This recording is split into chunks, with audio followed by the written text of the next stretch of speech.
Chegou o deputado André Janones. Vamos receber ele aqui.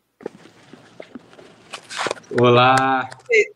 Ai, meu Deus, mas que prazer entrevistá-lo. E faz tempo que eu estou tentando, e vou contar para vocês aqui uma história enquanto ele ajeita aí a câmera.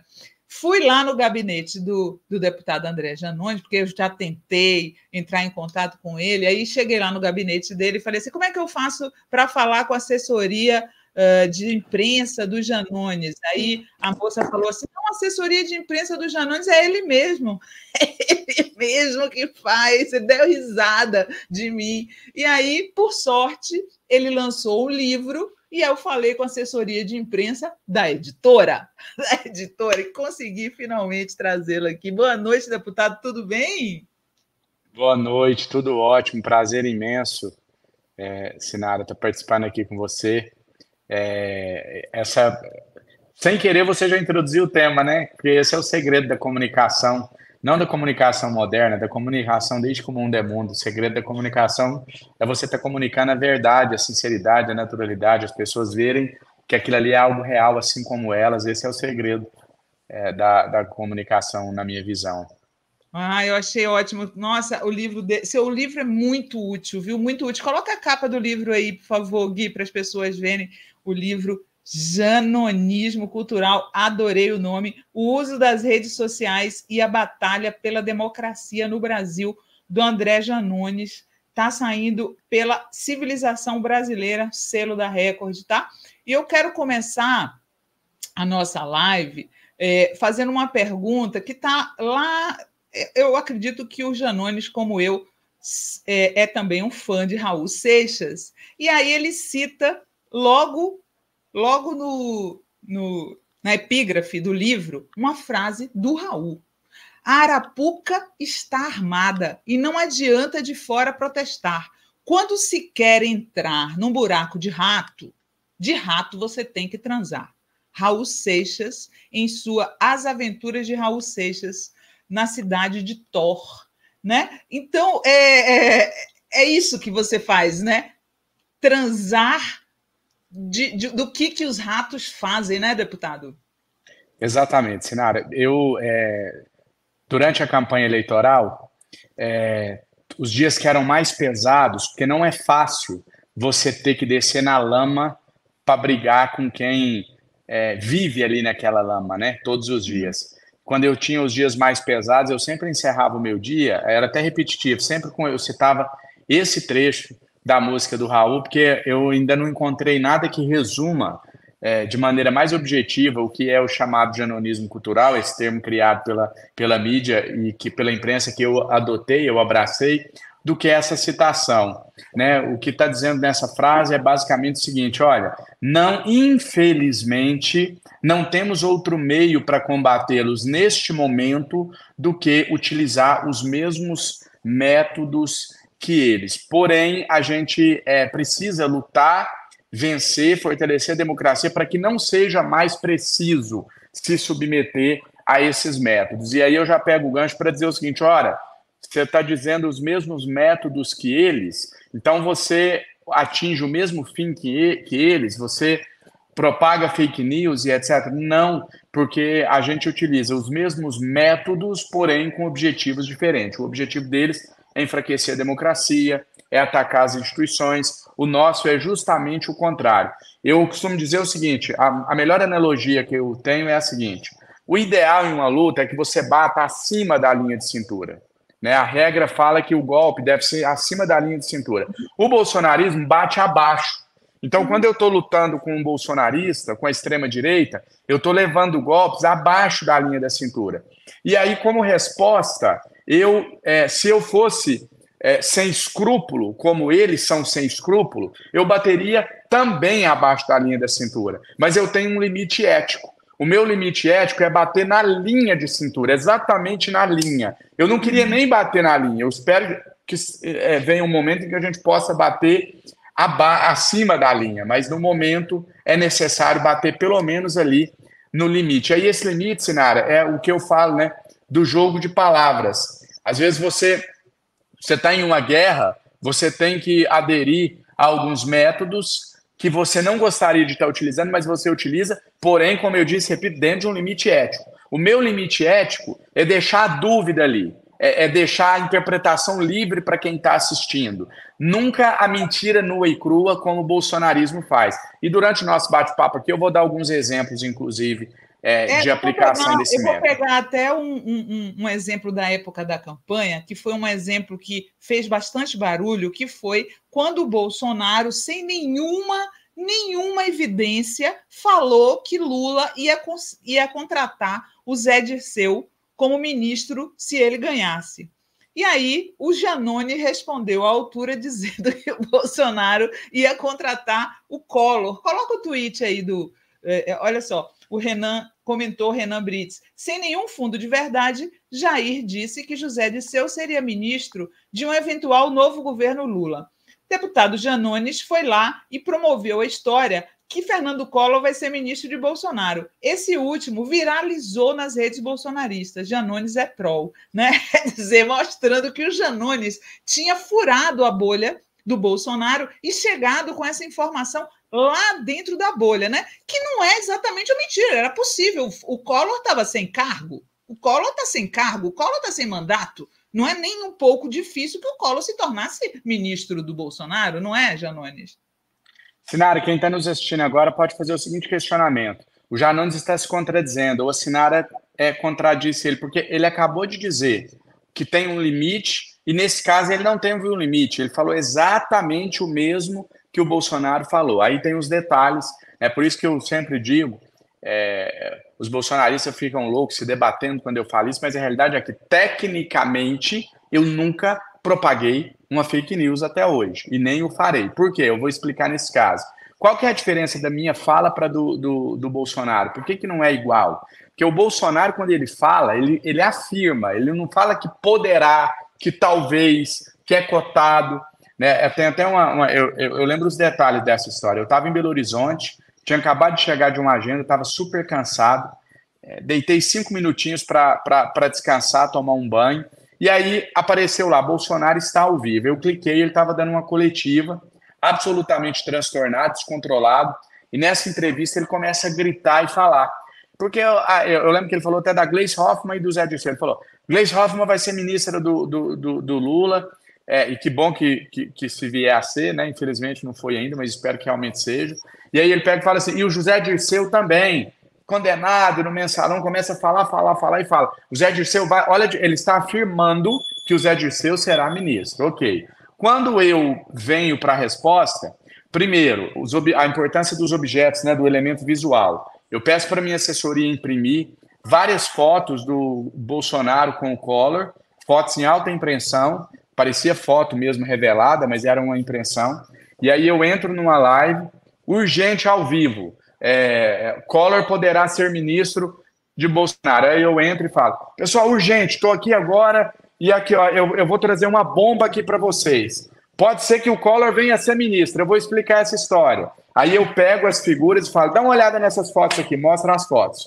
A hora que eu mostro todas as fotos dos dois juntos, dos dois abraçados, eu pego e começo a explicar. Eu falo, Collor é um aliado de primeira hora do Bolsonaro. Aí eu coloco um vídeo onde ele fala, Bolsonaro, eu coloco aquele vídeo. Fala, aquele famoso. Uhum. Aí eu mostro o vídeo, então eu introduzo todos esses elementos para fazer ali um preâmbulo da notícia que eu vou dar, para quando ela já chegar com impacto. E aí eu pego, depois de todo esse preparo, que aí eu já estou entrando... criando todo um clima, né, onde as pessoas se envolvem emocionalmente, ali, aquele clima de eleições, e aí eu pego e digo assim, olha, agora eu vou dar a bomba para vocês, a notícia bomba é a seguinte, Collor poderá vir a ser ministro do Bolsonaro. Vou repetir, Fernando Collor de Mello, aquele que confiscou a poupança dos brasileiros, poderá vir a ser ministro de Bolsonaro. Quer dizer, eu já trago o assunto da poupança, mas não diz que ele vai confiscar de ninguém. Eu estou dizendo que Collor é aquele que confiscou a poupança. E realmente não tem uma mentira aí. E aí eu pego e finalizo dizendo o seguinte, olha, o Collor perdeu para o Senado, está desempregado, é um apoiador de primeira hora. Eu, particularmente, creio que ele será ministro. É um palpite meu. Eu falo assim, é um palpite meu. Ele pode ser. Por que que ele pode ser? Porque não tem nada que impede na justiça. Então ele pode, como qualquer um pode. Então eu falo, ele pode vir a ser. Mas quando eu falo do bater na linha de cintura, é aí. Não é uma afirmação, não diz, está decidido, o Collor vai ser o Bolsonaro. Não, eu abro uma possibilidade. Uhum. O ideal, e aí a citação da fala do Raul, né, não adianta de fora protestar, porque a Arapuca já está armada. O ideal seria que nem assim eu fizesse, que eu fosse claro. Olha, que eu nem tocasse nesse assunto, porque ninguém falou que será. Mas a gente está em uma guerra que, se a gente não tivesse vencido a batalha, a democracia brasileira teria sido tomada de assalto, como as investigações vêm sendo mostradas, e eu tive que adotar essas técnicas, né, que é ali o limite. Não é uma fake news, eu não fiz nenhuma afirmação, mas eu deixo vago a possibilidade para as pessoas julgarem. E aí eu trouxe também, falei, ó, caso ele venha a ser nomeado ministro, eu, André, não sei dizer, eu não ponho a mão no fogo para falar que ele não vai confiscar a poupança de novo. Ele fez uma vez, quem garante que ele não vai fazer de novo? Essa foi a minha argumentação ali, e essa é a técnica que a gente utilizou em vários momentos da campanha do presidente Lula. Você acha que está faltando um Janones lá na campanha da Argentina? Olha, Sinara, eu estou acompanhando superficialmente, né? Tenho até um amigo que está trabalhando na campanha, na área de comunicação. Eu acho que a questão aqui, a gente está falando do Brasil, de Bolsonaro, de Lula, porque é a nossa realidade. Mas, infelizmente, o avanço da extrema-direita, com foco principalmente em detonar a nossa democracia, ela é um fenômeno mundial, né? E a história se repete, só mudam os atores, mas o enredo é o mesmo. O que eu acho, eu já estou entrando aqui até além da sua pergunta, mas tem a ver com a resposta, para dizer assim, a análise, todas as vezes que alguém me pergunta qual a minha opinião sobre como que isso começou, o que que aconteceu, eu entendo que em algum momento o mosquitinho da vaidade mordeu o campo progressista, em especial a esquerda, e em algum momento a gente começou a achar que dialogar com a massa em um país desigual como o nosso, dialogar de igual para igual com o analfabeto, com o semi-analfabeto, com a pessoa que passa fome, que está lá na ponta, que isso é descer o nível, que isso é feio. Eu não preciso disso, eu sou agora um grande intelectual. Eu utilizei de um próprio governo de esquerda, das oportunidades que o presidente Lula abriu para ascender, e quando eu chego lá, eu tenho aquela sensação de que eu não preciso mais ir ali, agora eu converso academicamente, agora eu converso com grandes intelectuais, agora o debate é mais profundo, e a gente foi deixando esse público lá da ponta, que talvez a gente estava convencido que não precisava dar assistência, porque ele já era nosso. Eu já fiz tanto por esse público, ele já é meu, agora eu vou dialogar com a intelectualidade. A gente começou a deixar aquele ditado, quem não dá assistência abre concorrência, a gente começou a deixar esse público desassistido, solto. A extrema-direita percebeu esse vácuo, e não existe vácuo que não é preenchido. Né? Alguém vai preencher. E a extrema-direita enxergou isso e vestiu, no caso deles, né, porque nunca foi a bandeira deles, está com a massa, está com o povo, está com o trabalhador, eles vestem uma falsa veste ali de homem do povo, de combatente da corrupção, e consegue ludibriar esse público, e a gente vai perdendo cada vez mais espaço. Tem um comentarista da Globo News, que eu gosto muito, que eu acompanho, que é o Otávio Guedes, que ele utilizou uma expressão uma vez em um comentário, que eu peguei para mim esse comentário, essa expressão que resume tudo. Ele fala assim, a esquerda tem... A gente está falando de esquerda aqui, está generalizando, né? Se fosse a esquerda, a gente não teria vencido... Se a esquerda toda fosse assim, a gente não teria vencido as eleições, o presidente Lula não estava no poder, e a gente não estava lançando um livro e aqui falando sobre isso. Estamos falando aqui... aonde que ocorreu esse desequilíbrio, né? Mas a gente mostrou que está vivo e a gente não venceu as eleições no ano passado por acaso. Então, só fazer essa correção aqui para não generalizar. Mas ele falou assim, tem uma parte da esquerda, ele não falou todos, mas ele falou, tem uma parte da esquerda que tem nojinho do modo do Janones atuar. Porque é um modo que para alguns é feio. Né? Às vezes, para a gente que tem um pouco mais de conhecimento, de consciência, que tivemos oportunidades na vida, porque se a gente tem a capacidade de fazer um raciocínio mais complexo, mais profundo, é porque nós tivemos oportunidades de estudar, de se alimentar bem para ter energia para isso, né? Em um país desigual como o nosso, a maioria não tem. E aí eu preciso fazer o quê? Eu preciso entrar lá no buraco do rato, eu preciso falar de igual para igual, eu preciso dialogar com todas as camadas da população, eu preciso deixar esse nojinho de lado, entender que eu estou em um país desigual, deixar o elitismo intelectual, o preconceito intelectual de lado e voltar para o chão da fábrica, voltar para as bases. E nos tempos modernos, não vou me alongar mais, porque senão eu até adianto perguntas que porventura você venha fazer. Não, pode falar. Você falou de chão da fábrica, eu ia até entrar nesse lado que você diz no livro que hoje o chão da fábrica é o Facebook, né? Deixa eu ler aqui um trechinho só, porque quando o Janones conhece o Lula e que ele apresenta esse novo mundo, né? O Lula vem do mundo da política, de campanha, que é tudo muito bonito, muito bem feito, em película. Em película! Os marqueteiros ganharam milhões e profissionalizaram as campanhas, fazendo como se fosse cinema, né, Janones? Como se fosse cinema, tudo impecável. E aí chega o Janones lá e fala assim, não, tem que botar água, tem que fazer a coisa, quanto mais improvisada, real, melhor. Porque a vida real ela é improvisada. Exato. E aí ele fala assim da reação do Lula, né? E fala assim, ó, ele assentiu, mas com ar de dúvida. Ao longo da campanha, vi Lula cobrar trabalho de base, distribuição de panfletos em porta de fábrica, banquinhas de bottoms pela cidade. Até posso estar errado, mas não enxergo mais isso como algo tão relevante, apesar de ser muito simpático. Encaro como uma atividade complementar, não primordial. Hoje em dia, o espaço mais efetivo para fazer essa abordagem é no virtual. Pode parecer uma heresia, mas acredito que o chão de fábrica está hoje no Facebook. Eu achei demais essa história. Você acha que... Porque essa visão, aliás, até elitista mesmo, como você fala, as pessoas acham que o Facebook acabou, né? As pessoas mesmo do meu círculo de amizades de esquerda falam que nem entram mais no Facebook. Você acha que o Facebook ainda tem essa importância? Sinara, eu vou até ser ousado aqui para dizer o seguinte: poucas situações na vida eu sou tão assertivo como eu vou ser aqui. Eu não acho, eu tenho absoluta convicção, como eu tenho convicção que você está aqui na minha frente, que eu estou te vendo. Sabe por quê? E aí o nosso campo também, às vezes, adere ao negacionismo. Por que eu falei com tanta convicção e estou falando que isso aqui é um fato, não depende de opinião. Ninguém tem condições de opinar o contrário. Pelo seguinte, isso aqui não é uma análise subjetiva, são números. Quem contraria números está sendo negacionista. Os números mostram que o Facebook é a maior rede, mas é a maior disparado.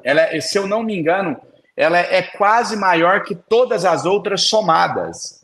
Então não é uma percepção minha, é porque a gente, uma boa parte do nosso campo, a gente está numa bolha. Eu gosto de dar um exemplo assim. Quando eu fui pré-candidato a presidente da República, se eu fosse na minha cidade natal, no meu entorno, nos meus familiares, em quem você vai votar? De 10 que eu perguntasse, 10 ia falar Janones. E aí eu vou criar uma realidade paralela, falar, não, mas eu perguntei 10 pessoas, os 10 falaram que iam votar em mim. Óbvio, eu estou numa amostragem que ela é só minha, né? Uma amostragem viciada. É mais ou menos isso que acontece com a gente o tempo todo. Todos nós vivemos em bolhas. Eu vivo, você vive, não tem quem não vive em uma bolha, né? A questão é que o problema não é viver numa bolha, é não saber que está na bolha, é não ter a consciência que está nela. Nesse exemplo que eu dei agora, eu estava numa bolha, né? Todo mundo que eu perguntava ia votar no Janones, mas eu sabia que eu estava numa bolha. Eu tinha consciência, isso aqui eu não posso levar a sério. Eu não posso levar isso aqui a sério, porque eu estou me utilizando de uma amostragem viciada. Então, o Facebook é numericamente comprovado que é de longe a maior rede. Os formadores de opinião não estão lá. Quem está lá é a base da pirâmide. Então, a gente tem uma falsa percepção, dependendo do meio onde a gente vive, que o Twitter, por exemplo, é a maior das redes, né? O que você publica no Facebook voa abaixo do radar, ele não vai para a grande mídia, porque é uma rede onde os formadores de opinião não estão. Então, lá não está o jornalista, não está o artista, não está o agente cultural, Então, é mais difícil de replicar fora. Porém, a base da pirâmide está toda ali. E cada rede social, ela tem a sua linguagem. Na minha visão, dentro dessa distribuição, dessa pirâmide digital, vamos dizer assim, a base, o chão da fábrica é o Facebook, que é onde está o público que ganha menos de um salário mínimo, onde estão os beneficiários do Bolsa Família, onde estão as pessoas beneficiárias do Minha Casa Minha Vida. Elas estão no Facebook. Só para finalizar, remetendo à sua fala sobre o trecho do livro onde eu cito a observação do presidente Lula em relação à porta da fábrica e etc., eu entendo, Sinara, que eu costumo usar a seguinte expressão: nós não estamos mais na era da política do ou, não é esse método ou aquele método, é a política do e. Então, não é usar a rede social ou a televisão, não é fazer o material cru, como dizem, né? As agências falam material sujinho, significa esse simples, né? O copo de água para segurar o celular. Aqui agora, por exemplo, eu estou com você aqui num quarto de um hotel, no meio de uma viagem. Isso daqui é o que eles chamam de o vídeo sujinho, né? Simplesinho e tal. Não é escolher esse ou a película lá, o filme super produzido. São os dois. Cada um vai atingir um público. Não é eu escolher se eu vou me comunicar falando academicamente com você, usando de palavras difíceis, ou se na minha comunicação, eu gosto de dizer, sempre eu vou utilizar o nós vai e nós veio, o povão mesmo, o linguajar simples. Depende de para qual público eu estou falando. Isso aqui é a base da comunicação, não foi o Janones que inventou, ninguém está criando a roda. Isso é desde que o mundo é mundo. Você pega os maiores comunicadores, são aqueles que conseguem falar de acordo com o público que ele está se dirigindo. Eu sempre disse assim, não me interessa ser um grande orador. Orador é quem fala bonito. Eu desejo ser sempre um grande comunicador. Comunicador é quem é entendido. Eu quero ser entendido. Então, principalmente para quem está em um mandato, o papel do homem público é ser um representante ali, um canal, é dialogar de igual para igual. Então, eu sou advogado de formação. Se eu for em um tribunal, hoje, por exemplo, eu tive uma reunião na Receita Federal. Eu tenho um entendimento razoável de direito tributário. Então, eu utilizei um linguajar de direito tributário, um linguajar jurídico. Eu estou falando aqui com você com outro linguajar, com uma profundidade maior, né? Se eu for para o Facebook agora, você não vai me reconhecer. Esse não é o Janones que está dando a entrevista, é outro cara. Mas então, se é um personagem, todos nós somos um personagem, né? A nossa essência é que precisa ser verdadeira. Então, eu vou comunicar a mesma coisa, a essência é a mesma. Só vai mudar o traje que eu vou utilizar, o personagem. Então, lá vai ser o cara com o colete fiscal, que bate na mesa, que grita e tal. Por quê? Porque é um público que tem uma condição financeira limitada, só fazer um parênteses aqui. Sabe por que o Facebook é onde estão as pessoas mais simples, Sinara? Por um motivo muito simples. Muita gente não sabe o motivo, né? Por que o povão está no Facebook? Será que o pobre só gosta de Facebook? Não, tem um motivo. É muito fácil da gente explicar. É porque a maioria dos planos das operadoras, elas ofertam gratuitamente, a única rede social que elas ofertam gratuitamente é o Facebook. Então, tem toda uma questão social envolvida do porquê que essas pessoas estão lá. Porque é a única rede que elas têm. E por que quando o Janones está lá, ele entra num vídeo gritando, dando tapa na mesa e fala em 2 minutos, e aqui ele está falando calmamente? Será que é porque ele entende que aquelas pessoas têm menos capacidade cognitiva e tal? Não. É porque aquelas pessoas, elas precisam, elas têm menos tempo, porque consome dados, né? Mesmo que essas pessoas tenham, como eu citei aqui no pacote, a gratuidade do Facebook. São pessoas que o dia é mais cheio, que acorda 4 horas da manhã, que tem que pegar metrô. Ela não tem condições de assistir uma entrevista do Janones falando em 40 minutos. Então, eu tenho que comunicar de uma maneira que seja assertiva. E eu vejo assim, Sinara, o presidente Lula pode se dar ao luxo, ele tem uma licença poética para não saber nem o que é celular. Por tudo que ele fez, pelo que ele faz, porque não é no passado, ele é o maior líder político, na minha visão, o maior líder político da história desse país e um dos maiores do mundo. Então, ele contribui com a democracia de uma maneira que seria impossível exigir dele que ele ficasse ligado em redes sociais. Então, o presidente não precisa nem saber o que são redes sociais. O governo tem que saber. A gente precisa separar o presidente do governo. O presidente tem o direito, tem a licença poética para cobrar a panfletagem na porta da fábrica. Mas o governo, eu entendo que precisa estar atento a essas novas formas de comunicar. Eu quero entrar nesse assunto com você, mas antes da gente entrar nesse assunto das redes, de como o governo está gerindo, às vezes quero muito ouvir tua opinião, eu quero que você comente sobre duas outras redes que eu vejo as pessoas mais simples usando bastante, que são o TikTok e o Kuai. Kuai é uma rede que quase ninguém do nosso meio conhece, mas você vai ver uma pessoa simples o dia todo ali nesse Kuai, né? Você acha que a gente ainda tem que descobrir essas redes também ou não são tão importantes? Tem que descobrir, e eu me incluo nessa, viu? Que eu te confesso que, veja bem, isso mesmo que eu falei do Lula, eu vou fazer uma analogia aqui. Eu falei isso hoje para um companheiro aqui em Minas. Eu falei o seguinte, ele usou a expressão que ele era jurássico, né? Que ele não entendia sobre redes e tal. Eu falei assim, o problema não é você ser jurássico, o problema é você não saber que é jurássico. Se você sabe que é jurássico, você já não é jurássico, por mais paradoxal que seja, porque você já tem a consciência da necessidade das redes. Vou até citar um personagem aqui a quem eu sou muito grato pela participação que eu consegui dar, a contribuição efetiva que eu dei na campanha do presidente Lula, que é a presidente Gleice Hoffmann. A Gleice foi a grande avalista do meu trabalho. A Gleice não é uma pessoa de redes sociais. Ela faz os tweets dela, ela mesma, mas ela não é uma especialista em redes. E na época ela era menos ainda. Mas ela entendia, não era porque ela não sabia mexer que ela não entendia que precisava aquilo ser feito.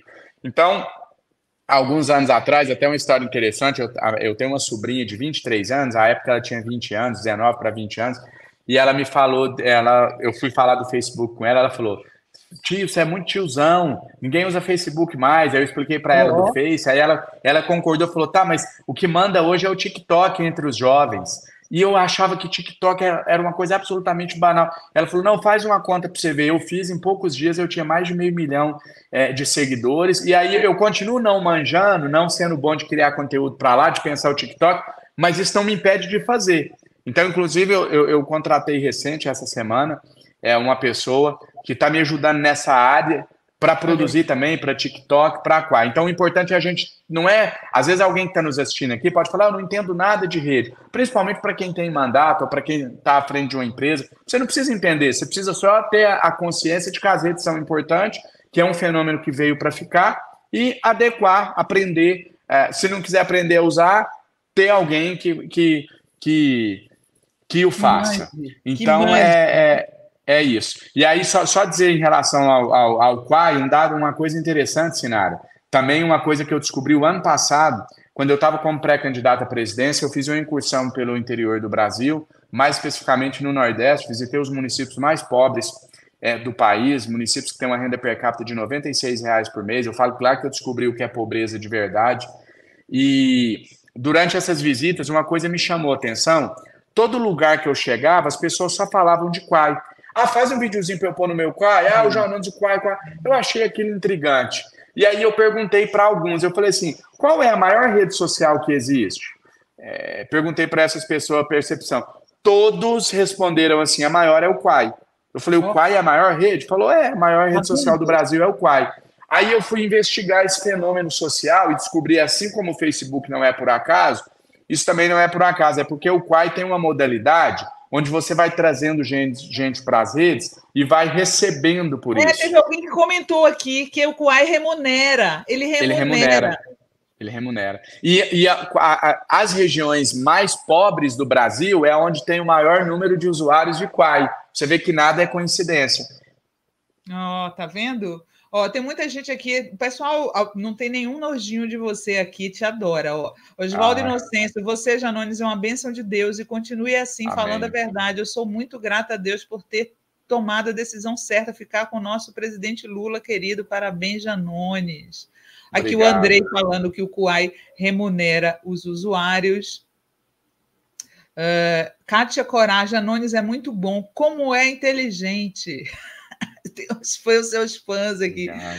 Luiz Alves, Janones é fera em comunicação e Lula fez boa escolha. Raquel Teixeira, Janones na comunicação. Lucilene da Silva, Janones tem que voltar a fazer live para ajudar a desmantelar o gabinete do ódio que está a todo vapor de novo, ainda mais com essa guerra da Palestina e Israel. A gente vai falar sobre isso, mas eu quero falar um pouquinho aqui sobre essa história dele não ter ido para o governo, né? Você não foi para o governo, você ficou chateado de não ter ido para o governo?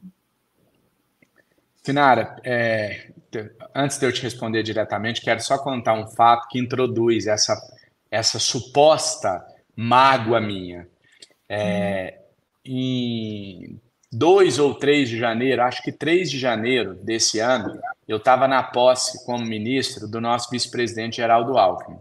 E aí um jornalista, né, eu estava lá acompanhando a posse, um jornalista chegou assim por trás de mim e perguntou assim, Janones, o presidente, você já conseguiu ter acesso ao Lula depois que ele tomou posse? Aí eu olhei e falei, o presidente Lula tomou posse ontem. Sim, mas você já teve, ele já te recebeu? Eu falei, não, ele tomou posse ontem.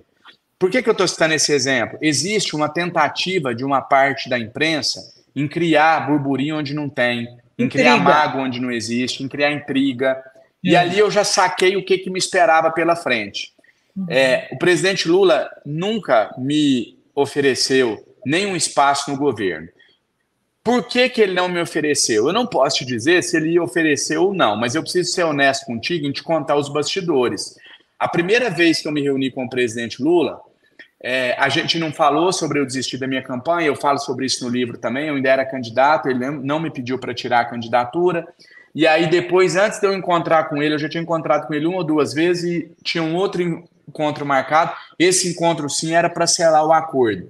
E aí a gente fez uma pré-reunião com eu, a Gleice Hoffmann e tinha uma outra pessoa, um amigo em comum, que intermediou essa reunião. Nessa reunião, eu me recordo como se fosse hoje, eu estava em um quarto de hotel no Rio de Janeiro, e eu disse assim, Gleice, antes da gente iniciar nossas tratativas, eu quero te dizer o seguinte, eu entendo que a vida é feita de ciclos, né? Eu fui extremamente feliz advogando, advoguei 10 anos, mas assim, absolutamente apaixonado pela profissão, e por opção eu não voltaria para a advocacia. Por quê? Porque eu fui infeliz? Não, porque para mim encerrou um ciclo. Eu cumpri na advocacia o que eu tinha para cumprir. Então, eu não sinto que o meu ciclo, eu disse a ela, eu não sinto que o meu ciclo na Câmara se encerrou. Eu não preenchi todos os espaços que eu queria preencher, eu não fiz todas as discussões que eu queria fazer. Então, eu falei assim, eu não sei o presidente Lula se pensaria em mim para algo ou não, não sei se um dia, se ele me vê apto ou não, mas já estou de antemão te dizendo um problema a menos para você se preocupar. Não existe qualquer possibilidade de eu ir para o Executivo, eu ficarei na Câmara dos Deputados, ponto final. Então, a partir dessa fala, é difícil para mim fazer qualquer tipo de comentário, se eu fui preterido ou não, porque eu não deixei nem espaço para se pensar na possibilidade. Eu não por exemplo, mas o presidente pelo menos justificou por que você não foi ministro? Seria desrespeitoso se ele justificasse, porque eu já deixei claro para ele que eu não gostaria de estar no Executivo. E esse não querer, Sinara, não é também por covardia ou por achar que eu não quero ser subordinado a ninguém, é por um simples motivo. Eu entendo que eu entendo que o meu ciclo não se encerrou na Câmara dos Deputados ainda, e segundo, eu entendo que eu tenho muito ainda a contribuir com o governo na Câmara dos Deputados, porque todos nós somos um só, eu não tenho como estar em 2 lugares. Então, se eu vou para qualquer esfera do governo, eu ia deixar o vácuo da minha ausência na Câmara dos Deputados. E eu entendo que eu faço um confronto com o bolsonarismo importante. Muito desse confronto vocês não veem, porque não é tudo que é a mitada que vai para a rede. Mas o debate de ideias, essa semana eu aprovei um relatório em caráter terminativo, então vai para o Senado agora e já vira lei, que dá prioridade nos processos penais em que há constatação de crimes, de condições de trabalho análogo a escravo, dá prioridade para a tramitação desses processos na justiça. Tudo isso envolve um debate, um enfrentamento de ideias a eles no parlamento, que eu entendo que eu sou muito, modéstia à parte, eu entendo que eu sou muito útil também à governabilidade do presidente Lula lá. Claro, mas você fez alguns comentários, inclusive públicos, dando umas alfinetadas na comunicação do governo, né? Foi por isso que eu acho que as pessoas falaram assim, ele quer ir para o lugar do Pimenta, por exemplo, né?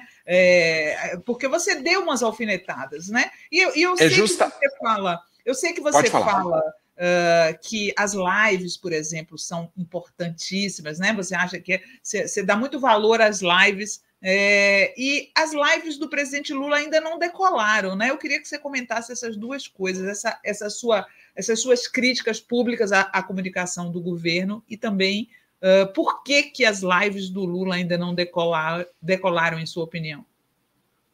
Em relação às críticas, elas são sinceras, é o que eu penso. Eu não me arrependo porque eu não menti, é o que eu acredito. Posso estar errado, não sou dono da verdade, mas eu expus a minha verdade, o meu ponto de vista. Às vezes eu pensaria novamente, eu vou falar, mas às vezes eu faria de uma maneira mais sutil, justamente para essa parte da imprensa que está atrás da intriga, não tem intriga para criar. Então, se eu pudesse voltar no tempo, eu faria uma revisão da maneira como eu expus, mas não do que eu expus. Minha opinião permanece a mesma. Em relação ao ministro Paulo Pimenta, só dizer que ele tem o meu respeito e que eu também tenho o respeito dele. Se eu tenho o respeito dele, Sinara, é justamente porque ele sabe que eu não estou atrás de cargo, que eu não quero o espaço dele. Ele logo, depois das minhas críticas, ele fez um comentário muito respeitoso, falando da minha importância na campanha eleitoral, falando que toda crítica é bem-vinda. Se ele fez esse comentário, ele não respeitaria quem não o respeita, né? O respeito é recíproco. Se eu tenho o respeito dele, é porque ele realmente tem a convicção também de que as minhas críticas, às vezes eu passo do ponto, mas elas são sinceras. Não é de alguém que está querendo cargo, que está querendo tirar o espaço de ninguém, é de alguém que está querendo contribuir com o governo. Falando especificamente agora da comunicação, entrando no mérito, o que eu acho que é o ruído de comunicação que tem ali? E isso já aconteceu, inclusive, com o próprio... Eu tive a oportunidade de falar isso pro presidente Lula, dentro da casa dele uma vez. A gente estava lá preparando para uma live, e eu falei assim, presidente, eu estou chegando agora, eu entendo que possa ter alguma desconfiança em relação aos meus métodos, mas eu quero dizer uma coisa para o senhor. Eu falei para ele, olhando nos olhos dele, eu falei, eu tenho a exata noção de quem está aqui na minha frente. Eu tenho noção do que é o Lula, eu tenho noção da imagem do Lula, eu tenho noção que eu estou lidando com o maior estadista e o maior líder político da história desse país. Só que existe uma confusão que alguns entendem, presidente, que o que eu quero é colocar o senhor... Eu usei exatamente essa figura de linguagem aqui, esse exemplo. Eu falei, tem algumas pessoas que acham que eu estou querendo colocar o senhor sentado numa mesinha na estrada, comendo um espetinho e derramando farofa no corpo, ou então passando leite condensado no pão para se fazer de popular. Eu falei, existe um meio termo, presidente, entre isso e essa comunicação absolutamente engessada, fria e distante. É possível equilibrar os dois. E aí, Sinara, interessante, no livro eu conto isso. Quando eu olhei, ele estava na minha frente com uma camiseta do Corinthians, uma calça daquelas de ginástica, e ele estava sentado assim, todo solto na cadeira, brincando assim, com o pé erguido, passando assim na cachorrinha, e a primeira-dama ao lado dele, muito simples também, mexendo no celular. Quando eu vi aquele enquadramento, eu falei, presidente, por exemplo, isso aqui que está na minha frente agora, isso aqui simplesmente mostra que o senhor é uma pessoa, que o senhor tem esse grande estadista que o Brasil ama, que o Brasil respeita, é também um ser humano como outro qualquer. E eu citei o exemplo também, quando eu cheguei na casa dele a primeira vez, claro, eu exagerei aqui, né, uma figura de linguagem, mas eu brinquei e falei, eu imaginei que ia ter um monte de helicóptero voando em cima, que ia ter um serviço aqui, igual o serviço secreto americano, um monte de seguro. Cheguei lá, a nossa simplicidade do mundo era uma casa comum, toquei o interfone, alguém veio, abriu, veio o presidente com aquela camiseta do Corinthians. Então, é só mostrar para as pessoas que é alguém real, de carne e osso, sem precisar, para isso, descer o nível, fazer essa apelação tosca, pobre, que o bolsonarismo faz. Até porque o Lula é, de fato, uma pessoa simples e o Bolsonaro finge que é simples, né? Totalmente. É isso que é injusto.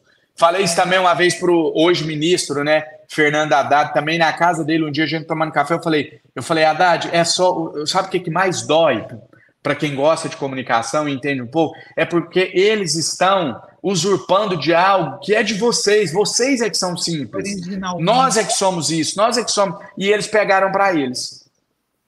E sobre as lives do Lula, ele não faz as lives no Facebook, né? Será que é esse o problema? Eu não acho que a live do Lula está errada. Aquilo que eu falei da política do E e não a do OU. Eu acho que aquela live cumpre exatamente o papel que ela tem que cumprir. Pautar a imprensa, dar o conteúdo para a militância. É uma live que, apesar de ser um formato institucional, ela é leve, ela é gostosa de se ver. Eu acho que o Showa tem um jogo de cintura, tem um papel importantíssimo ali. Essa live não está errada, só falta um complemento. É essa e a outra, e a proximidade, e o contato informal.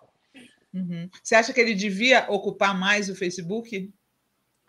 Devia ocupar mais todas as redes, na minha visão. Existe um espaço para isso, esse espaço está um pouquinho vago agora, existe um vácuo, porque o ex-presidente está enrolado até aqui com denúncias de corrupção, então para ele também é difícil ficar se expondo, mas é só a temperatura baixar um pouquinho, eles vão voltar com tudo e corre o risco de voltarem a dominar as redes se a gente não se atentar para a necessidade de dar importância a elas. O que você achou desse movimento deles aí nos últimos dias, tentando faturar a liberação dos brasileiros em Gaza, que nem ocorreu ainda? É ridículo, mas o problema é que para eles pega. Né? A gente vive um período, Sinara, que os especialistas em comunicação chamam de época, nós estamos vivendo os tempos da pós-verdade. A pós-verdade é um período em que a narrativa conta mais do que os fatos em si. Vou dar um exemplo. Há 15 dias atrás, um jornal de grande circulação no nosso país publicou uma matéria que a matéria não tinha uma vírgula da matéria que contava algo inverídico. A matéria é toda verdadeira. Ela contava um trecho do meu livro, falava o que eu sei e tal. Porém, o título, e a gente sabe que normalmente quem dá o título é o editor, não é quem escreveu a matéria, o título era assim: Janones confessa fake news em livro. Eu não confesso fake news em livro, eu não fiz fake news. Pelo contrário, no livro eu explico a técnica que eu utilizei e justamente eu pontuo por que ela não é uma fake news. Porém, se você lesse a matéria desse jornal tampando o título, você ia ter a percepção real. Ou se o título viesse depois, mas o título vem na frente. Então, quando o leitor lê a matéria, ele já leu o título, ele já foi contaminado pelo título. Essa é a pós-verdade. É um mecanismo que a imprensa sempre utilizou, uma parte da imprensa, a imprensa que não é séria, e que a extrema-direita apropriou disso nas redes sociais. Então, ela conta a história, a narrativa dela. Ela não mente o fato, ela mente na narrativa. Vamos para um exemplo agora prático, real. Minha Casa Minha Vida. Lá na ponta, lá na cidade do interior de Minas Gerais, tem uma dona de casa, a dona Maria, que ela recebeu uma casa do Minha Casa Minha Vida. Só que o bolsonarismo vai lá no pé do ouvido dela, no WhatsApp, na mensagem, no meme, e conta a seguinte historinha. Dona Maria, essa casa que a senhora recebeu do Minha Casa Minha Vida foi o presidente Lula que deu para a senhora. Então ele não mentiu. Aí ele fala assim, porém, o presidente Lula só deu essa casa para a senhora porque existia um esquema de corrupção na Petrobras, o Bolsonaro acabou com esse esquema de corrupção, a Petrobras começou a jorrar dinheiro, esse dinheiro foi para os cofres do governo e hoje o Lula pode dar essa casa para a senhora com esse dinheiro. Você mudou todo o contexto. Então, o que a gente está fazendo nesse exemplo que eu dei? A gente está entregando a casa, mas a gente não está contando a história. A gente não está dando o contexto real, a gente não está trazendo a narrativa verdadeira. A gente está falando assim, vamos fazer o trabalho, vamos entregar a casa do Minha Casa Minha Vida, e aí a história. Não, a história é bobagem, a história é secundária. Eu entreguei a casa, pronto, eu fiz o meu trabalho. Esse é o ponto crucial para a gente modificar. Você acha Respondi a sua pergunta, Sinara? Eu me perdi aqui um pouco. Não, você respondeu. Eu só queria ver como é que a gente pode, como é que o governo poderia avançar nessa comunicação para seguir a lógica do janonismo cultural. Olha, eu falo no livro sobre o intimismo constância, né? Que para mim é um mantra. É a constância das publicações, é a constância da comunicação e trazer o intimismo. É preciso mudar essa visão. Eu não ousaria aqui dizer se o presidente Lula, o ministro Paulo Pimenta, de onde viria essa mudança, né? Mas, de alguma maneira, tem que vir do governo, seja lá qual ala, qual área que seja, mas a minha visão, e sempre falando isso com muito respeito, para não dar margem para a intriga que a gente citou, eu tenho direito de ter a minha visão enquanto parlamentar, enquanto alguém que comunica com bastante assiduidade através das redes sociais, é uma opinião, posso estar errado, mas essa é a minha maneira de ver. Com intimismo, sabe? Mostrando, fazendo, de novo, não colocando o Lula para comer o espetinho e se sujar todo, mas entender que eu posso comunicar com intimidade, eu posso comunicar com intimidade, mantendo a imagem do grande estadista que ele é. Então é preciso fazer essa... E aí, só mais uma coisa, a questão também do ecossistema, né? Porque o bolsonarismo, Sinara, de uma forma muito carinhosa, as pessoas sempre se referem a mim por conta do papel que eu desempenhei nas eleições do ano passado, mas às vezes passa um pouco do ponto, às vezes até por falta de conhecimento. Tem gente que acredita como se eu tivesse o toque de Midas lá, que não, o Janones resolve, não existe super-herói.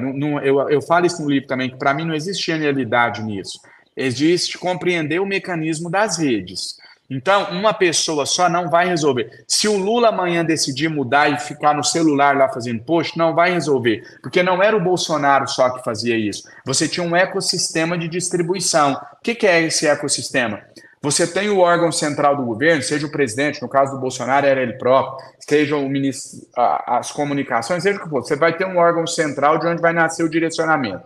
Dele, você distribuía, na época do Bolsonaro, para a bancada no Senado, para a bancada na Câmara dos Deputados, para as lideranças no interior através do Telegram, para os órgãos de imprensa alinhados com a ideologia deles, para os artistas alinhados com a ideologia deles. Então perceba que não é uma pessoa ir lá e falar, né? Se amanhã o Lula decidir fazer, ou se o Lula autorizar e falar, o Janones tal vai resolver o problema das redes, não vai resolver, não tem super-herói nisso. Tem que ser uma construção coletiva para você conseguir chegar, ter capilaridade para chegar em todos, né? Em um país do tamanho do mundo, é impossível que uma pessoa só consiga resolver. Então a gente precisa ter essa mudança de visão buscando.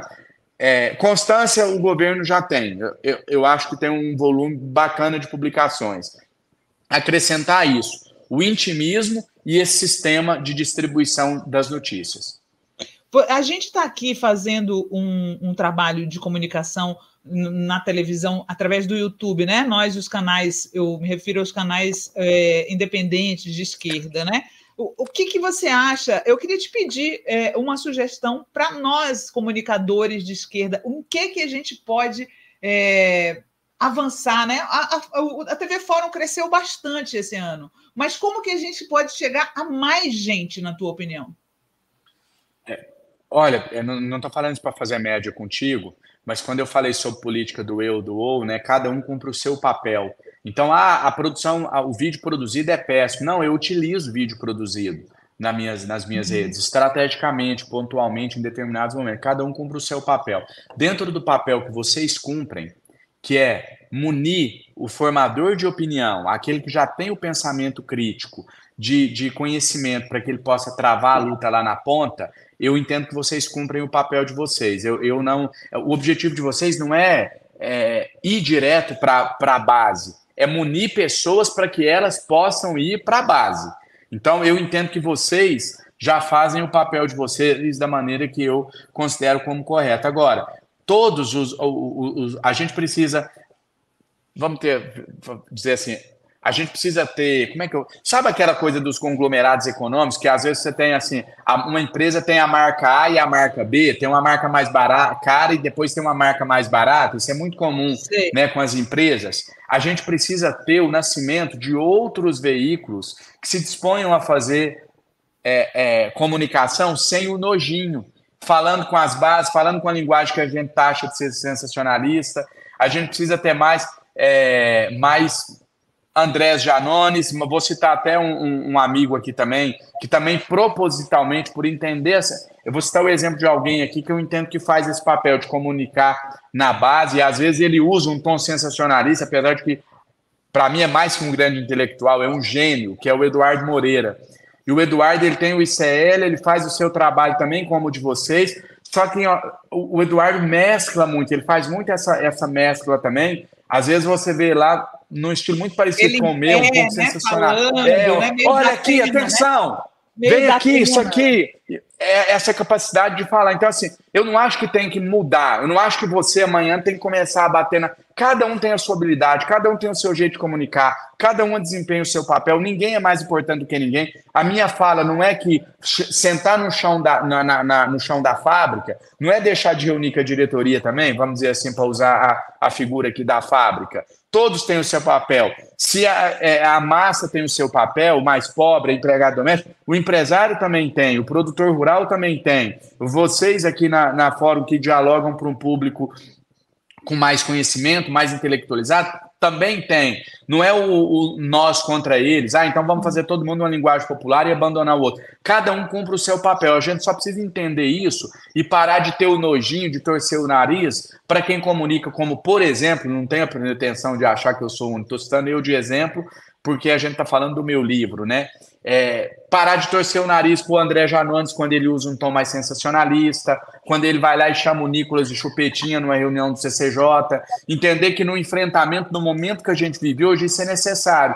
E eu espero, através dessa entrevista, através do meu livro, contribuir, assim como a Fórum faz, para levar conhecimento, para que chegue um momento em que eu possa ter esse nível de conversa aqui em todos os meios de comunicação, em que não seja mais necessário descer o nível para poder fazer o enfrentamento. Mas hoje é necessário. Quando eu ia discutir, Sinara, sobre as ferramentas de engajamento durante a campanha, tinha alguns companheiros que falavam assim para mim, mas eu, por exemplo, eu falava assim, o Twitter é a rede do ódio. Lá, se você não brigar, não entregue. Tá? Eles falavam assim, eu discordo, eu não quero fazer isso. Tá? Eu falava, deixa eu te explicar uma coisa. O dono do Twitter, o Elon Musk, o dono do Facebook, do Instagram, eles não me puseram numa mesa para eu discutir as regras. Eles impuseram, essa regra está posta. Eu não me é dada essa opção de não aceitá-la. Eu só tenho uma opção, usá-las ou não usar a rede e perder a eleição. As regras já estão postas. Então, é isso que a gente precisa ter a compreensão. Agora, então nós vamos ficar refém das redes sociais por uma vida toda? Não. Aí é um outro passo de responsabilização das plataformas, de discutir uma legislação que impeça que a internet, alguns setores da internet, em específico as redes sociais, continuem sendo terra sem lei. Deixa eu mostrar uma coisa aqui para vocês que faz parte do marketing que o Janones está fazendo do livro dele, que é muito engraçado, gente, é muito engraçado. Coloca aí as fotos do Bolsonaro, da galera aí, Gui, olha aí, Nicolas Chupetinha fazendo propaganda do livro do Janones, gente. Tem Bolsonaro, Eduardo Bolsonaro com o livro do Janones na mão. E ainda com o slogan menos armas e mais livros. Janonismo cultural na mão do Bolsonaro, do próprio Jair Bolsonaro, né? Quem é deles? Quem é deles que mais te detesta, você acha, Janones?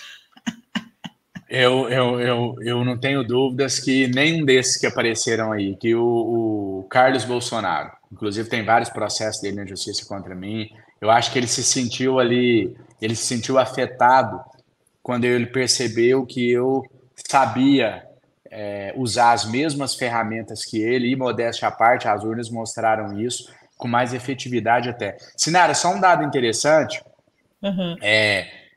Eu participei de um evento de comunicação em março, em Lisboa. Foi a primeira vez que eu ouvi isso. O apresentador, quando foi me chamar, ele pegou e falou assim, trazer aqui o Janones, que foi essencial nas eleições e tal. Aí ele me deu uma informação que eu falei, eu não tinha pensado isso ainda. Ele falou assim, só existe um caso no mundo onde a extrema-direita foi derrotada nas redes. Ela já foi derrotada nas urnas, como, por exemplo, nos Estados Unidos. Nas redes foi só no Brasil.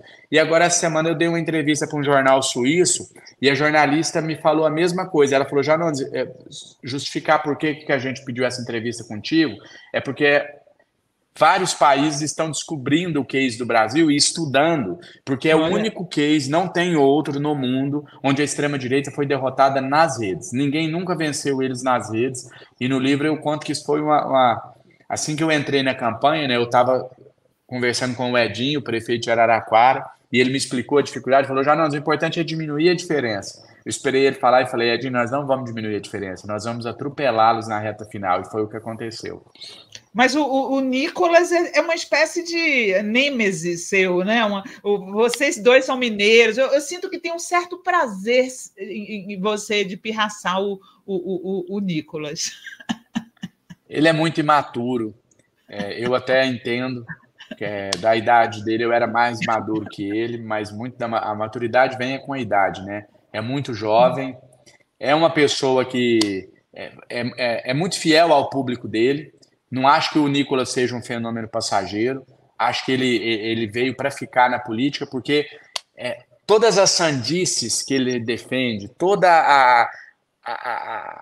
a porcaria que ele defende, a misoginia, a transfobia, isso tudo é o que tem de pior na raça humana. E ele defende isso. Porém, mas você está elogiando ou criticando? Não, eu estou fazendo uma análise dos fatos. Ele é isso, ele é de verdade. Não é. Porque, Sinara, o bolsonarismo trouxe um fenômeno que é o seguinte: antigamente, por exemplo, uma pessoa que é racista, para ganhar voto, ela fingia não ser racista, porque ela queria ganhar uma eleição. O bolsonarismo criou um fenômeno que é o contrário. O cara que não é racista, ele finge que é. Para ganhar voto do bolsonarista, ele não é. O cara que não é homofóbico, que não tem nenhum tipo de preconceito, ele cria um personagem homofóbico para ganhar o voto do bolsonarismo. Então, o que eu estou dizendo é o seguinte: o Nicolas, ele é homofóbico, ele é transfóbico, ele representa o que tem de pior na democracia brasileira, ele é antidemocrático, mas ele é isso, ele é de verdade. Ele não está fingindo que ele de fato é. Então, infelizmente, muitas pessoas ainda se identificam com isso. Porque nós temos racistas, nós temos homofóbicos. Então, quando eu digo que ele veio para ficar, é com muito pesar, mas é porque ele realmente defende essas pautas, ele é isso mesmo. Ele é todo esse poço de preconceito, de ignorância. Então, as pessoas preconceituosas e ignorantes como ele falam, esse cara é de verdade, ele é preconceituoso e ignorante igual eu. Logo, eu votarei nele. Então, nesse caso aí, a rivalidade é mais dele para mim. Eu vejo como uma pessoa extremamente imatura, acho divertido o tipo de confronto que ele faz, é muito infantil. Vocês não têm noção, eu não posso nem falar aqui no ar o que acontece fora dos microfones, que ele acha que vai conseguir me destabilizar emocionalmente. Então, chega no pé do meu ouvido, começa a falar um monte de baboseira, entra no ouvido, sai no outro, ignora absolutamente. E a Zambelli também, né? A Zambelli fez isso com você outro dia, não foi? A Zambelli também. Eles acham que isso vai me descontrolar, que eles tentam o popular ensinar o padre a rezar, né? Eles acham que porque eu consegui descontrolá-los, eles farão o mesmo comigo. Mas estão muito longe de conseguir. Mas isso faz parte da política, o confronto, né? O debate.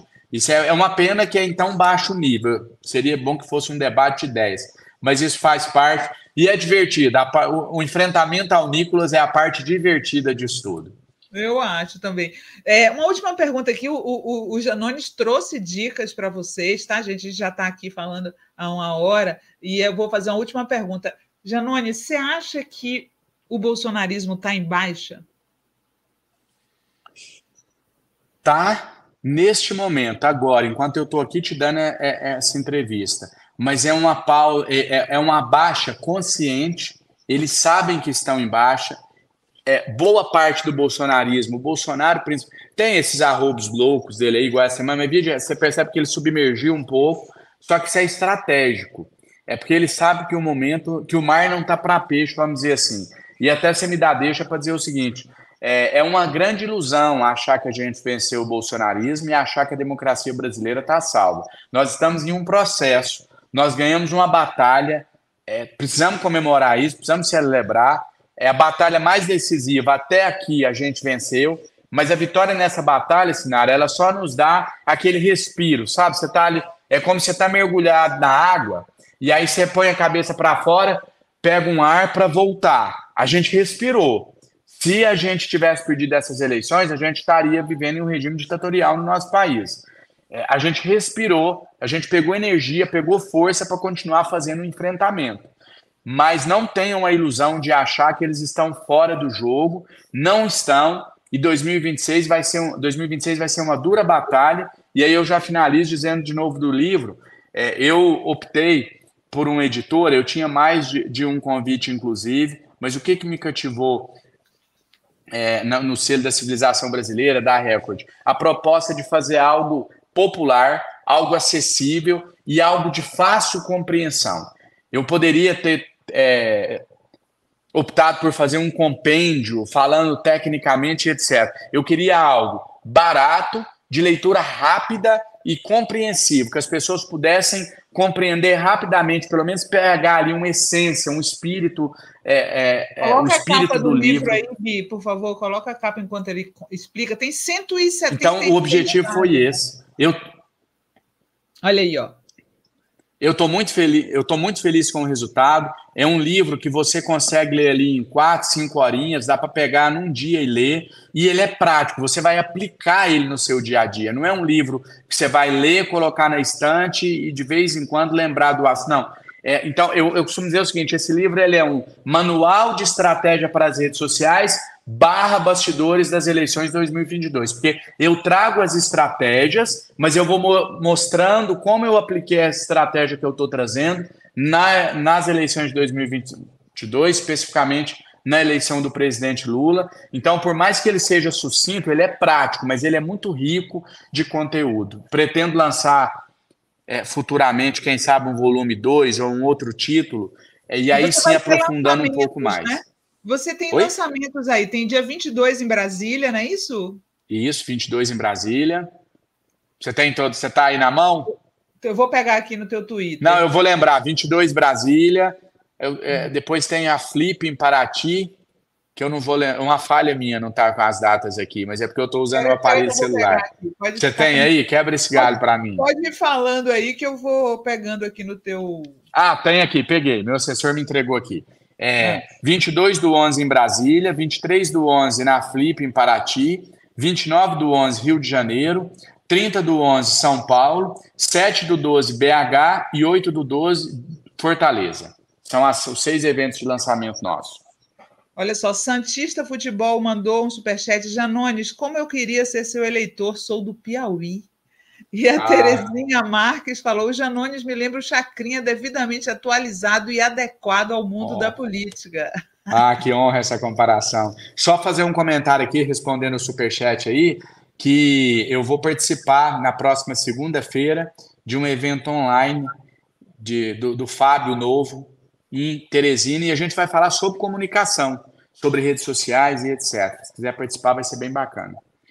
O João Pedro, nosso artista autista, me pediu para mandar um recado para você, tá? Boa noite, meu amigo guerreiro André Janones. Amo muito você, tenho a alegria de ter amizade com você e quero te dizer que hoje eu sou o embaixador do autismo do estado da Bahia, no governo do meu amigo governador Jerônimo. Estou cada vez mais importante, conhecido no mundo. Também quero dizer que ontem recebi uma mensagem linda da minha amiga guerreira, deputada federal, presidenta nacional do PT, Gleisi Hoffmann. E em dezembro, mês que vem, estarei participando da conferência eleitoral do PT em Brasília. Mandou aqui um abraço, Janones. Quando eu for em Brasília, eu vou conhecer você pessoalmente. Obrigada aí, João. Se ele fez até João Pedro, um abraço. O João Pedro é um amigão meu e eu vou estar em Salvador em janeiro. Quero estar com ele pessoalmente. Já fez vários desenhos lindos para mim. É um autista extremamente inteligente, capaz, amigo de várias personalidades. Ele é amigo do Alexandre de Moraes, ele é amigo do Lula, ele é amigo do Flávio Dino. E eu tenho muito orgulho de ser amigo do João Pedro. E eu quero receber pessoalmente. Nós vamos fazer uma troca, João Pedro. Eu vou levar meu livro para você quando eu for em Salvador e você vai me dar um desenho novo. Opa, olha só. E o Janones trouxe para vocês as dicas, tá? As famosas dicas culturais aqui do programão. Coloca a primeira dica aí do Janones, por favor, Gui. Isso aí é uma bíblia para mim. Você não sabe, né? Que isso aí é a minha bíblia. Minha bíblia é esse livro. Fiquei muito feliz de saber que você está lendo. Isso é uma maravilha, né? Comecei essa semana, Sinara. Eu ganhei esse livro de um amigo em maio, do meu aniversário, do Mário. Até mandar um abraço para ele se ele estiver nos assistindo. Ganhei esse livro e ganhei o livro do Nelson Motta também, onde ele conta lá a história da MPB. Aí eu comecei pelo do Nelson Motta e agora eu comecei com o povo brasileiro do Darcy Ribeiro. Estou muito no início ainda, mas estou amando. Darcy Ribeiro, O Povo Brasileiro. Isso é um clássico, tá, gente? É impossível a pessoa ler esse livro e continuar sendo de direita, viu? É muito Sinara, até o prefácio dele é rico. Eu li o prefácio e a introdução, eu ia comentar com esse amigo meu falando, o prefácio é uma aula. Quando ele começa a narrar sobre o porquê de escrever o livro, o que ele buscava com a escrita do livro, enfim, muito, muito bom. Tô no inicinho ainda, mas estou amando. Depois a gente volta, quando você voltar aqui, a gente comenta de novo aí o que você achou. Eu amo, né? Isso aí realmente é minha Bíblia, esse livro. E o filme que ele indica é o filme novo do Martin Scorsese, com Leonardo DiCaprio, Robert De Niro, Assassinos da Lua das Flores. Estou doida para ver, mas só está no cinema. Você conseguiu tempo para ver no cinema, foi? Sinara, fui e eu preciso fazer um comentário sobre esse filme. Um filme, cinema é aquela coisa, né? Você precisa assistir 10 filmes, a cada 10 você vai peneirando ali até você achar um que te marca e que te impacta. Esse é um desses achados. Eu quero recomendar, vale muito a pena ir no cinema. Um filme de 3 horas e meia de duração. Algumas cenas lembram aquelas cenas muito bem construídas pelo Tarantino, aquelas cenas de um diálogo longo, inteligente. É um filme que te envolve, é uma história real e, na minha opinião, e não é só a minha, de muitos críticos, a melhor atuação do Leonardo DiCaprio em toda a sua carreira. A atuação do Leonardo DiCaprio nesse filme é uma atração à parte. Se você não gostar do filme, você vai sair de lá preenchido, feliz de ter assistido a interpretação dele. Depois eu vi uma nota que saiu na Veja, só para finalizar uma coisa, uma informação interessante. As falas do Leonardo DiCaprio eram improvisadas. O filme era para ter tido a duração de 2 horas e meia. Ele foi para 3 horas e meia, porque as falas do Leonardo DiCaprio eram improvisadas e ele alongou muito o filme por isso. E por isso ficou tão perfeito, porque de fato era real. Ele estava criando aquela fala ali naquele momento. É um dos filmes mais fantásticos que eu já assisti. Vale muito a pena ir no cinema para ver. E o Leonardo DiCaprio virou um ator clássico, né? O cara à altura dos grandes atores do cinema clássico, né? Impressionante. Eu creio que esse filme vai levar muitas estatuetas do Oscar. É isso aí. Olha só, o Adão dos Santos está perguntando onde eu compro o livro do André Janones. Está em todas as livrarias, viu? Sinara, ainda está na fase de pré-venda. Não, mas você está correta, só que é online. Fisicamente, a partir do dia 20. A gente faz o primeiro evento de lançamento dia 22, dia 20 já está fisicamente. Essa fase que a gente está agora é a de pré-venda. Então, você vai comprar na internet, mas ele só vai chegar para você a partir do dia 20. Ainda não tem como ler. Assinar é porque a gente encaminhou, a editora encaminhou para jornalistas e para poder fazer essa resenha, essa crítica. O Adão dos Santos, o Edinaldo Pereira, parabéns, André, que Deus abençoe sempre o senhor e sua família. Arlene Souza, Janones, muito obrigado. Janones é tudo aquilo que nós, democratas, gostaríamos de fazer e falar, estamos juntos. Edilene Regina Lima, Janones é ótimo. Denise Barroso, leitura obrigatória para compreender o país. Ela está falando aqui do povo brasileiro, sem dúvida. Do povo brasileiro, sim. Luca Bailuca está falando, Janones, eu autorizo. O pessoal não esquece, né? Obrigado. Eu autorizo. Não, virou um bordão.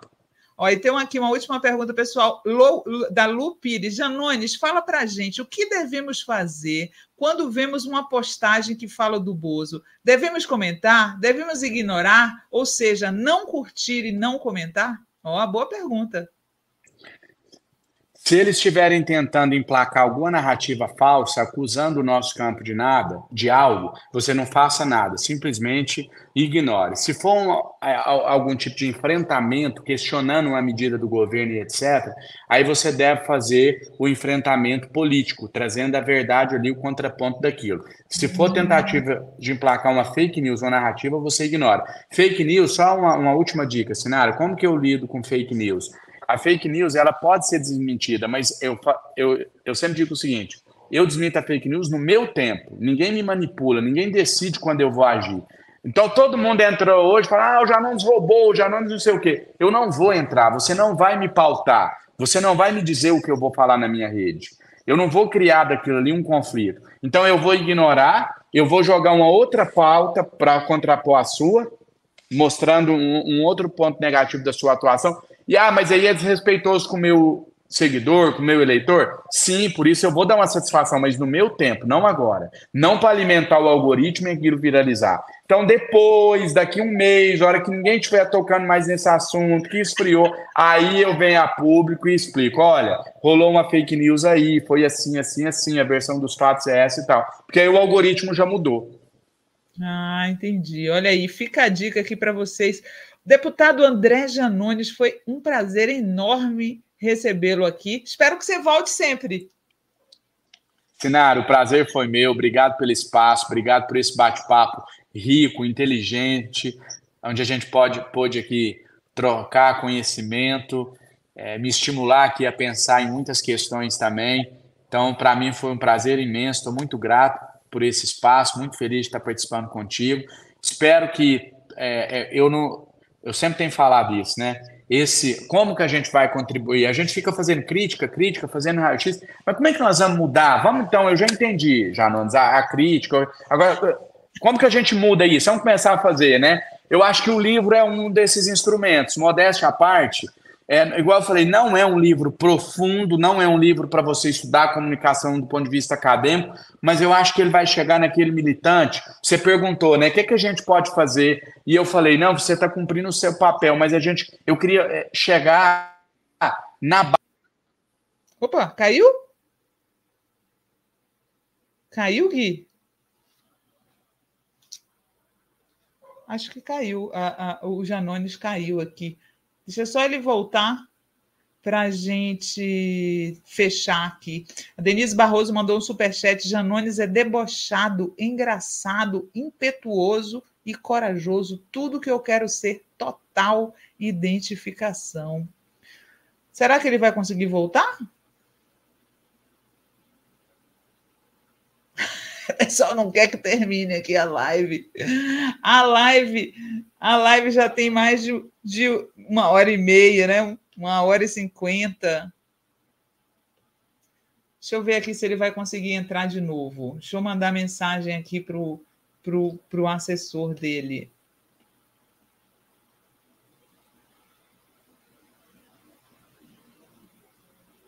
Cadê, gente?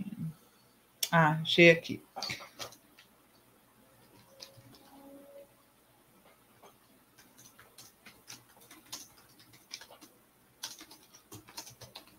Ele estava terminando de falar e caiu a ligação, e caiu a conexão. Vocês viram?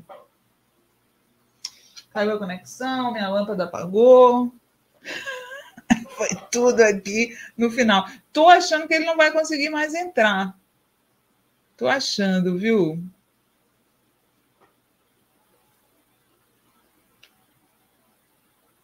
Bom, a gente já tinha conversado sobre tudo com ele, né?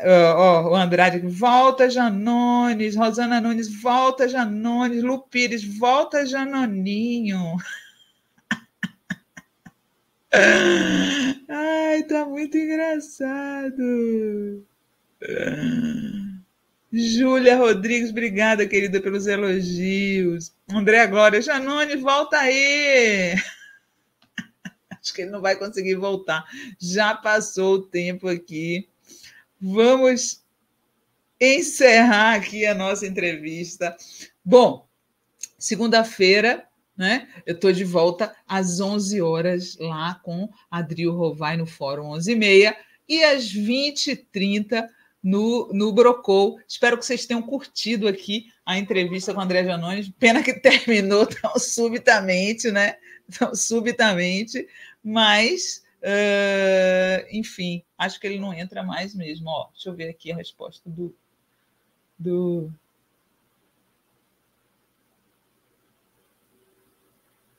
Não, o assessor nem respondeu. Então, eu vou simplesmente encerrar aqui a nossa entrevista, tá? Até segunda-feira. Obrigada a vocês pela companhia. Espero que tenham gostado da entrevista com o Janon. Estava com muita vontade de entrevistá-lo. E segunda-feira eu estou de volta, tá? 11 horas no Fórum 11h30 com Adrio Rovai e às 20h30 com Brocou. Um beijo a todos e todas. E não se esqueçam de se inscrever no nosso canal. Tchau, gente!